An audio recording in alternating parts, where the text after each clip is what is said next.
Set Phasers, a highly illogical Star Trek podcast.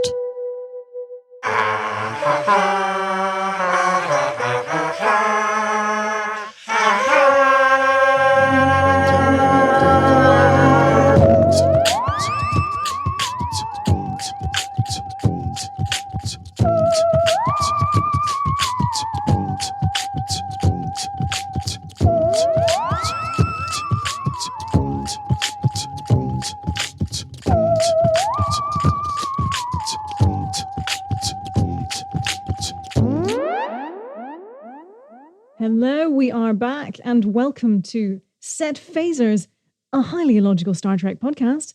And this time, it's about Picard. Picard. It's about Picard. Yes. Welcome back, us and you, to Set Phasers. It is Stardate 01129.8. And today we're discussing Season 1, Episode 1, Star Trek Picard, entitled Remembrance. Cryptic. It's cryptic. I mean, listen, all the episodes are available, so it's not super cryptic. Yeah. But you can pretend it's cryptic. Yes. Oh, pretend like you're watching it for the first time with us. That's what we want it to be like. Yeah. I was talking to a friend earlier today, and they said, "Oh gosh, you guys are doing Picard. I'd love to watch along with that." Yes. So tell a friend. Tell a friend, you Trekkies out there, that we're running down Picard. And for all you regular watchers and listeners, we have a couple of new little sound effects that we're adding in every now and again for your listening pleasure. Shall we? We'll be folding them in. Yes, yeah. Like cheese. No one knows how to fold cheese. I don't know anything about folding cheese, but it sounds structurally unsound. Yeah. Let's run it down. It's time to run it down. Can you run it down for me? Talking about Picard now. Run it down for me.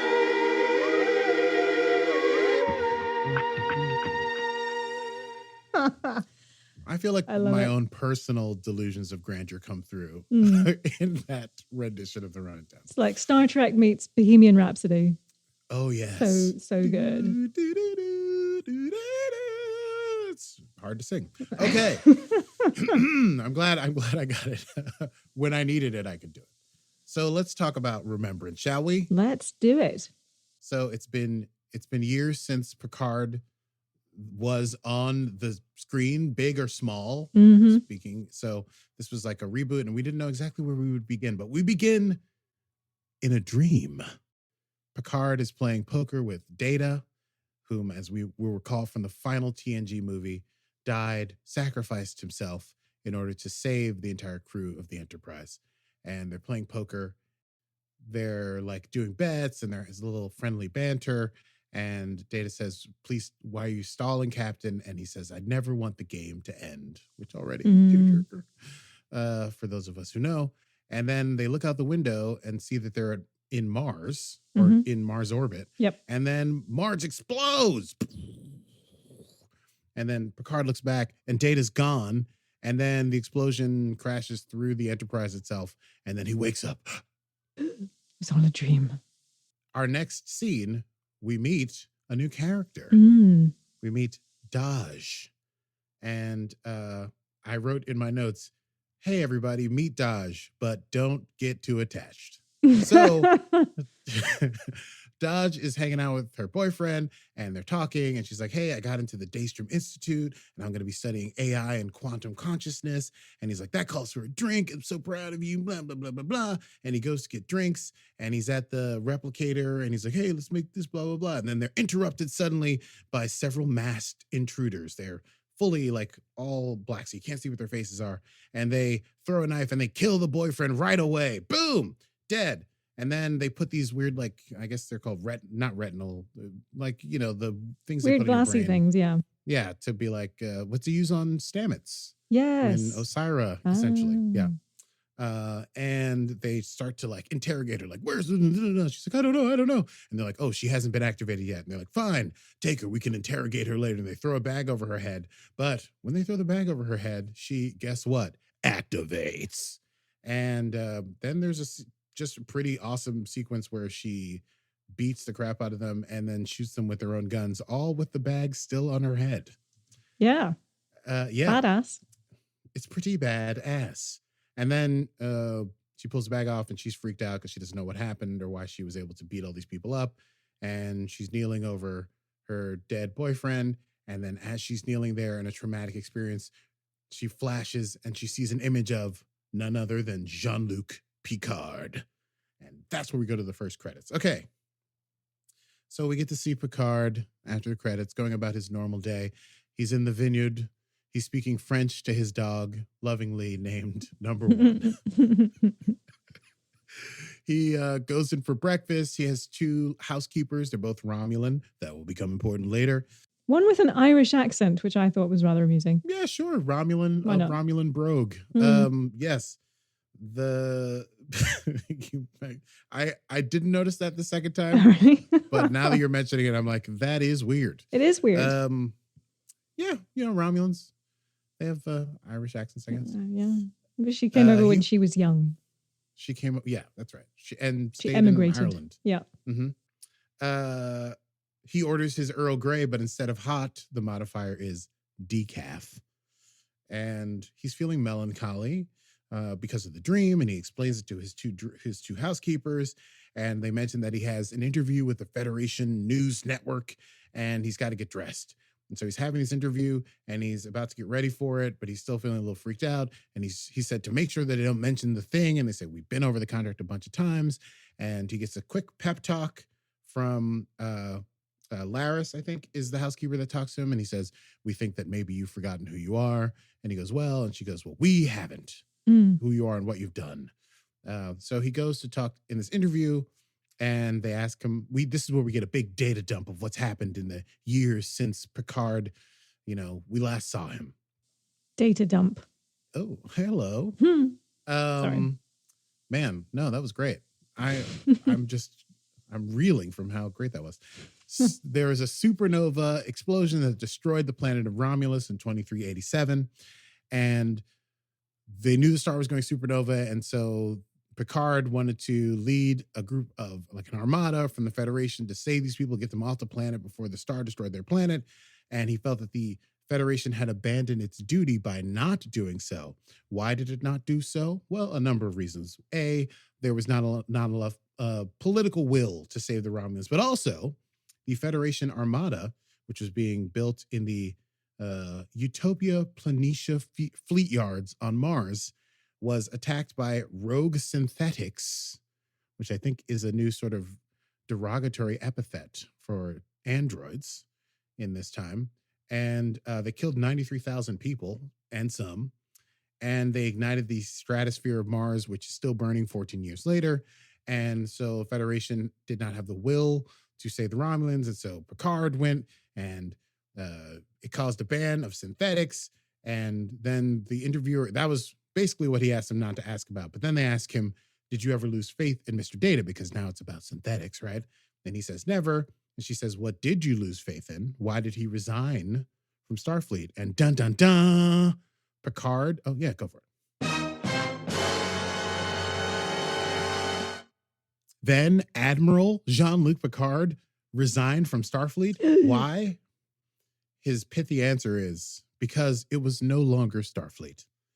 He believes that abandoning the rescue of the Romulans was criminal and that he would not just stand by and watch it happen. And therefore, he resigned in protest. And also, he resigns from that interview in protest. He says, this is done.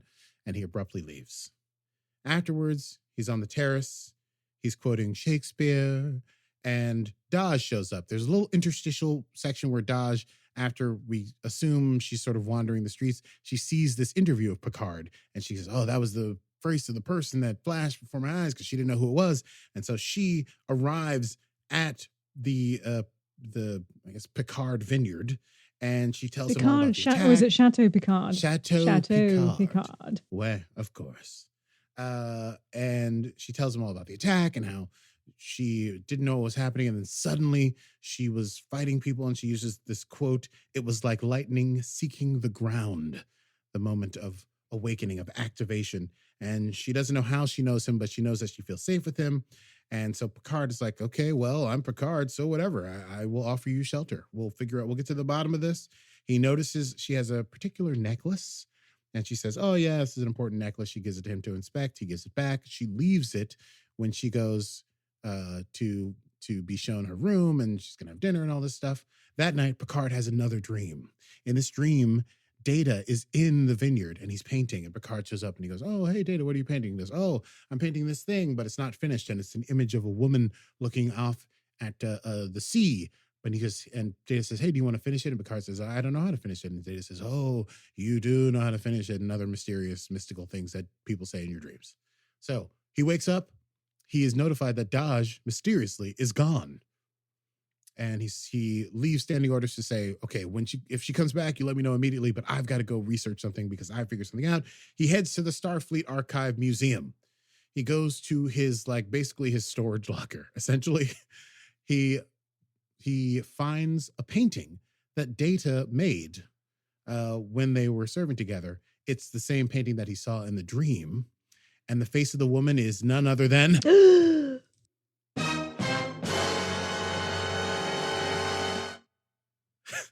Daj. And what is the painting called? Daughter. The painting is simply called Daughter. Yes! It's called Daughter. What? Data's daughter? Data has a daughter? Oh my God. Data has a daughter, and her name is Daj. A lot of D's. So we flash now to Daj. She's on the run in Paris. She's run away because she thinks, even though she felt safe with Picard, she is worried about endangering the people that she's close to because she thinks she's still being hunted. She ducks into an alley and she calls her mother on a holographic device, and they talk, and she's explaining about the attack. And then her mother says, oh, you should just go find Picard. And then Daj says, I never told you about Picard. How do you know about Picard? And then her mother on the screen glitches out weirdly. And then tells her, focus, find Picard. And then she enters some kind of weird trance, right? And she's able to find Picard in a matter of seconds using holographic heads-up display or whatever. So as we flash to Picard walking out of a building, I'm not sure exactly what's going on with the time sense there, but it happens. Daj walks up and they talk again, and she's worried that she's a freak and that she's a, quote, soulless killer. And he says, no, you're special, because now he knows that she might be Data's daughter, or at the very least there's some kind of comparison there.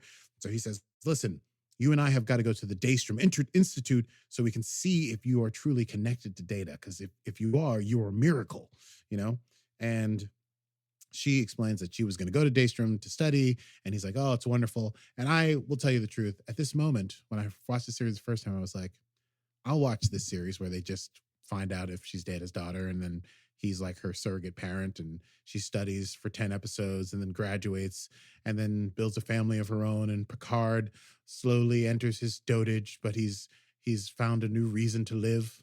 That would have been wonderful. That would have been. Right? But then just as he's like, hey, let's go to Daystrom, she's like, hey, I think we're being attacked. And she runs up on the roof and she brings Picard with her. And then 4 more masked people, it might be 3, I don't remember. It felt like 1,000 show up, and they're once again completely, their faces are covered, and she's fighting with them as Picard is standing back and watching her do all kinds of crazy cool stuff.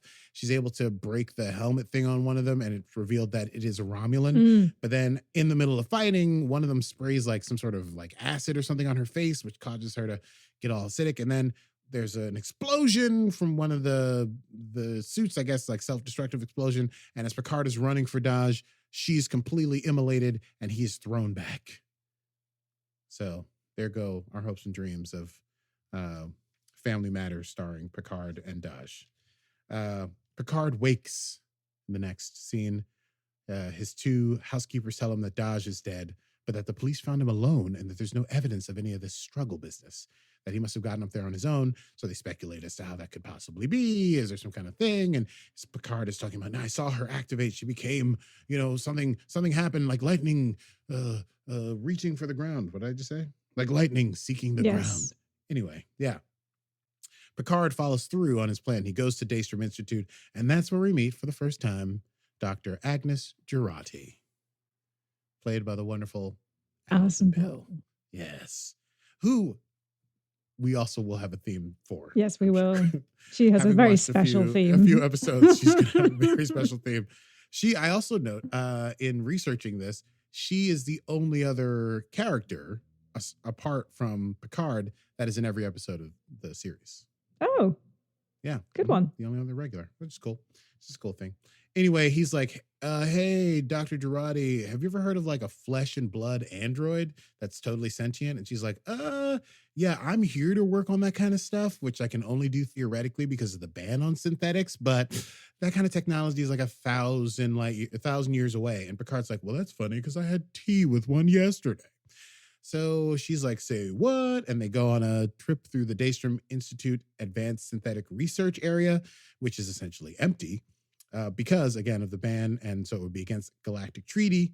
But she explains that she was recruited by A1 Bruce Maddox and that before the ban, she and Bruce were working on coming up with a new positronic brain. Because here's the thing. This is where it gets a little complicated. But if you stay with us, it'll be very satisfying.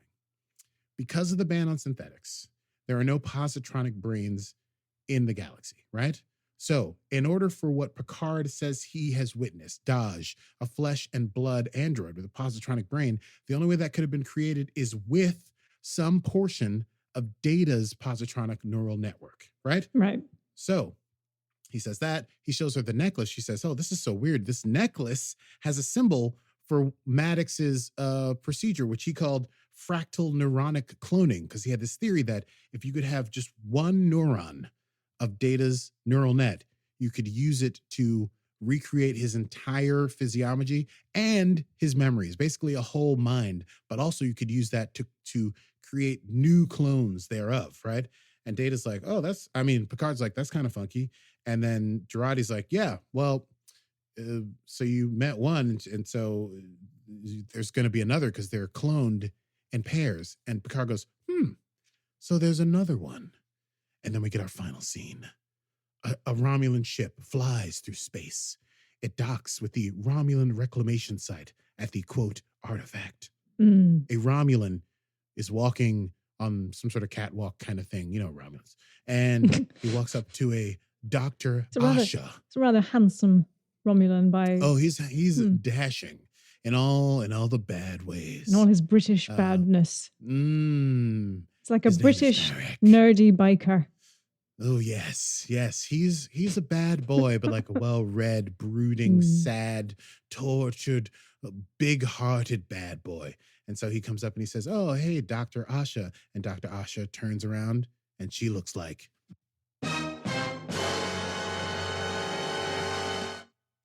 Hey, guess what? Dr. Asha looks exactly like she is the spitting image for Daj. Also, she's wearing the same necklace. Hint, hint. And yes, this hot, brooding Romulan's like, hey, nice necklace. What's up? And she's like, oh, yeah, this necklace, my twin sister has the matching one. And it was, whatever. And he's like, oh, cool. That's sweet. He's like, yeah, I have a brother. He died last year, pretty surprisingly. And she's like, oh, I'd be interested to hear your tale, because she's also getting into the whole vibe, and they're like flirty. And he's like, sure, let me tell you all about it. And they walk off into the distance. And as they do that, we realize that this Romulan reclamation site, ... this artifact, ... it is a Borg cube.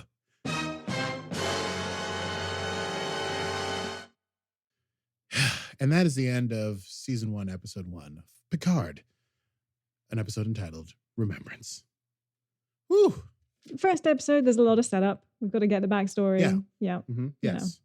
We're finding out that this is going to be pertaining to the legacy of Data, but also there's on the one hand, there's like Data and Picard's memories of him, and obviously that he loves him and lost him and still thinks about him, dreams about him literally. And then also the Federation has completely excised and outlawed the idea of androids. So, we couldn't start at more polar opposition for our protagonist and the world surrounding him. So it's a pretty beautiful setup, I have to say. Also, there's some mysterious things. We know about the Romulan, the supernova destroying the planet, but we don't quite know what happened with the saving the Romulans that they could, since the Federation didn't do it and all this stuff. So there's some cool stuff. There's the history of the Romulans, there's Data, and now we have this Daj and Dr. Asha, who are both somehow, by the theories posited in this first episode, they must be created from Data's positronic mind. But we have some questions outstanding. One, who is attacking?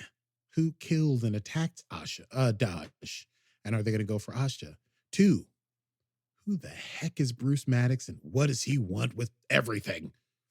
And three, Daj's mom situation. Who is Daj talking to? Her memories were fabrication. So someone is at the helm. Someone is directing Daj before she dies towards Picard. Before she dies. Yeah, I said Daj. Sure, Sean. Are we Sean Connery again tonight? I'm super. Yes, I'm very clever. Sean. Yes, money Betty. So who created the twins? Who created the twins, and what are they doing? Like, why? I mean, Daj is a real question. Why was she going to the Daystrom Institute? Why is she planning on working on quantum consciousness? But she's dead now, which is just beginning of this mystery. And the other one's alive and already doing some sort of clever job thing on a Borg cube. Borg cube, working for the Romulans. It's like, whoa. It's whoa. It's a whole lot of whoa. So all I'm saying is, if you've never seen the series before, I hope you will join us as we explore the next 9 episodes of Star Trek Picard. It will be a thrilling adventure ride. There's a lot of great Picard-esque speeches. There's some wonderful Borg stuff, hint, hint. There's some great characters from the past, and there's some great new future characters. And there's some bridges between the new Star Trek series. So anyway, I think it's going to be great. Yeah. I can't wait. I mean, being a huge fan, and I grew up on TNG, I was super excited to have Picard come back. See some of our favorite people. The Bruce Maddox thing, I was like, hang on, I remember Bruce Maddox. Yes, exactly. Where was Bruce Maddox from? And it was like, it was probably season 1. You can always tell sometimes from the uniforms, and they had the zip up at the front. Yes. I think it's going to be, I don't want to spoil anything, but come along with us and enjoy Picard. Do you want to hit some quotable moments? I would love to hit some quotable moments. Quotable moments. Did we have any speeches? Did Picard give any speeches? The one that I liked the most was probably the one from the interview. Right? Yes. When she says, and the Dunkirk thing as well. The Dunkirk, yes. And that's all in that last paragraph of the interview, because she's like, what did you lose faith in? And he's mentioned Dunkirk because she was mentioning the pyramids, and he goes, the pyramids. It's more like Dunkirk, all these independently owned vessels going to Romulus to try and save people, bric-a-brac put together. And she says, okay, well, why did you resign? What did you lose faith in that made you leave the Federation? And he says, we withdrew. The galaxy was mourning, burying its dead, and Starfleet had slunk from its duties. The decision to call off the rescue and to abandon those people we had sworn to save was not just dishonorable, it was downright criminal, and I was not prepared to stand by and be a spectator. And you, my dear, you have no idea what Dunkirk is, right? You're a stranger to history. You're a stranger to war. You just wave your hand and it all goes away. Well, it's not so easy for those who died, and it's not so easy for those who were left behind. We're done here. Jean-Luc, sometimes I think the only reason I come here is to listen to these wonderful speeches of yours. Thank you. Yes, that was a wonderful Picard-esque speech. It was a great speech. There will be many more. I mean, that's Sir Pat's due. Sir Pat's due. I mean, you give him a little something to pontificate about in every episode, and he always brings it full circle. I also like the quote when he finally, after Daj has died and he wakes up and he sort of shakes off the sort of morose sadness when he's talking about an old man. He's talking about himself in the third person. And he says, I haven't been living. I've been waiting to die. Yes, indeed. And that's when he's like, I'm going to figure this thing out if it's the last thing I do. Did you have any particular quotes of favor? Not particularly. I think that speech, you're right, when he was giving the interview was probably the best. Yes. They had some. Did you have any more? They're not all great. But I do like the when he's talking to the computer in the archive, I think it's called Index, he says, and no one besides myself has access, correct? And Index says, unless you prefer, we sell tickets. And he says, is that humor?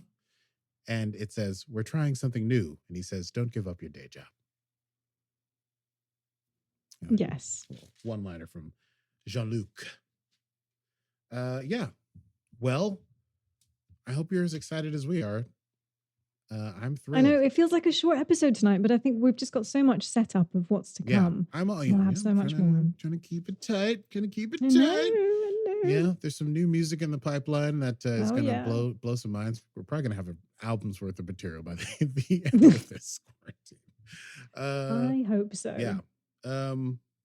Well, next time, shall we? That's next time. Next time on Set Phasers. Well, okay, so next time on Set Phasers, we will be talking about episode 2 of Star Trek Picard, entitled Maps and Legends. Oh, one thing I forgot to mention that I so love about the series, all the titles are so great and weird and multifaceted and have double meanings. So Maps and Legends is episode 2. Maps and Legends. And Legends. On our next episode of Set Phasers. Thank you so much for joining us. If you enjoyed the program, you can catch us every Friday at 8 p.m. Eastern Standard Time on Facebook Live, or as a podcast that comes out every Monday, wherever podcasts come from. And please subscribe. Please subscribe. Please give us a rating. We're doing so well in the charts. Apparently, we're number 5 in Ireland. What? Not like overall, in like after Trek shows, in which Romulus, is quite cool. You mean? Yes, We're in number 5 Romulus. in Romulus. It might have been our Irish Romulan friend who is listening to our show. We're not sure. But we are on Instagram and Facebook at Set Phasers Podcast. Feel free to follow along and join in the conversation of all things Trek. Yes, and if you like what you're hearing or seeing, please, if you want to support our continuing mission to discover what, well, Star Trek Picard has in store for us, we'd only be delighted. You can patronize us, we could take it, by going to patreon.com/setphasers. And of course, with our patron program, you can, of course, join us and watch Star Trek with us. And we will be doing that next Sunday. We will be doing obviously an Android episode. Of course. Obviously. So please do join up. There are various levels and they're very affordable. And you can nerd out with us and some other like Star Trek nerds too. Yes. So we look forward to seeing you there. Oh, we do. Until next time. I'm Steph Mans. And I'm Aki Burmese, and this has been Set Phasers, a highly illogical Star Trek podcast. Computer. End program. Live long and prosper.